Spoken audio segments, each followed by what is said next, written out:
Eu passo para o seu. O Fux disse o seguinte, que ao votar não disputou vaidade e pensou no que era melhor para o Brasil. E ao comentar a exclusão do julgamento das delações da Odebrecht e dos marqueteiros João Santana e Mônica Moura, o ministro usou a palavra artifício. Eu passo a bola direto para você então, Andreasa. É feio, né? É feio, porque, veja...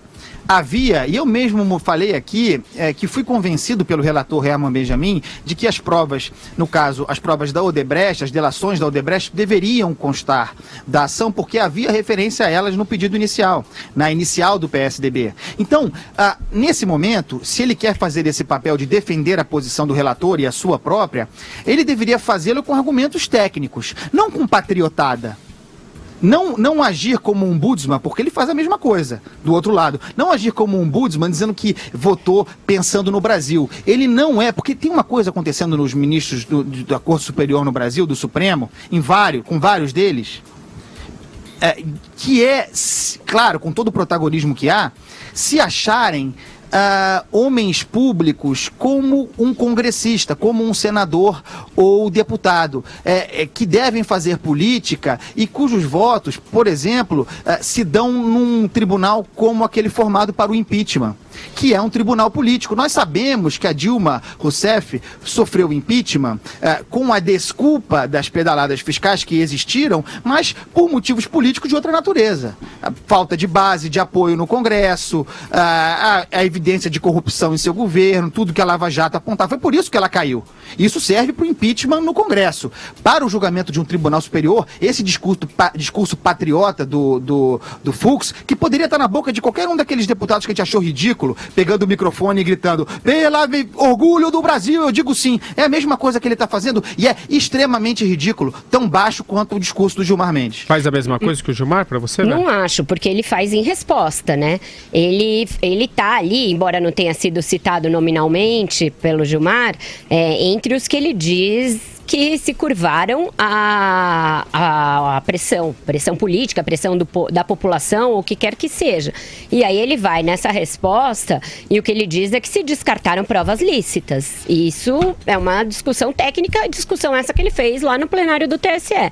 Ele diz que não havia motivo para não se considerar as provas que foram desconsideradas. E ele aponta um problema técnico, de ordem técnica também, no julgamento, que ele atribui a uma razão política. Aí sim.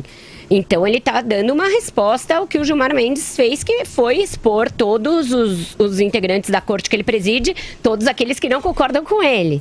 Então o que se tem é uma briga togada ali, que não é bonita de se ver, não é recomendável, mas eu acho que o cara respondeu, apenas respondeu.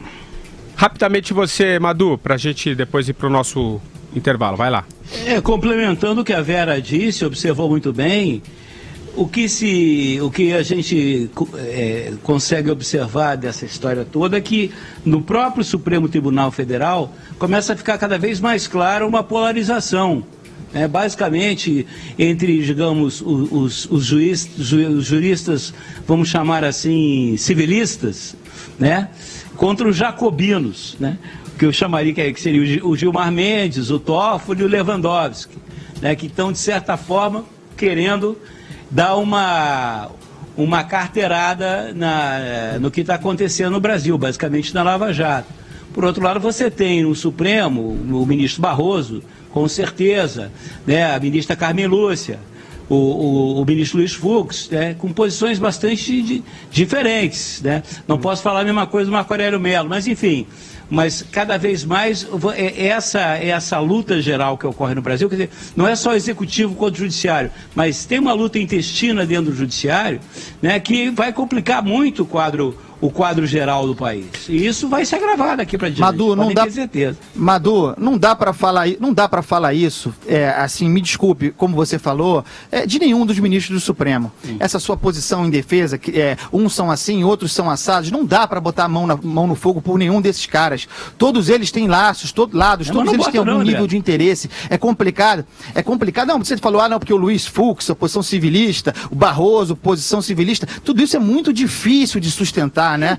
Tem muita gente matando no peito aí, é complicado. Eu por exemplo, acho que ali tá tudo uma grande nivelação por baixo e tem muitos jacobinos ali. Não é só o Gilmar Mendes, também mas não é só ele, tem muitos mais. Eu acho que amanhã a gente vai ter um novo embate aí dessas posições no Supremo, porque vai a julgamento na primeira turma, não mais na segunda. Na primeira turma do Supremo, o habeas corpus da Andréa Neves, irmã do Aécio.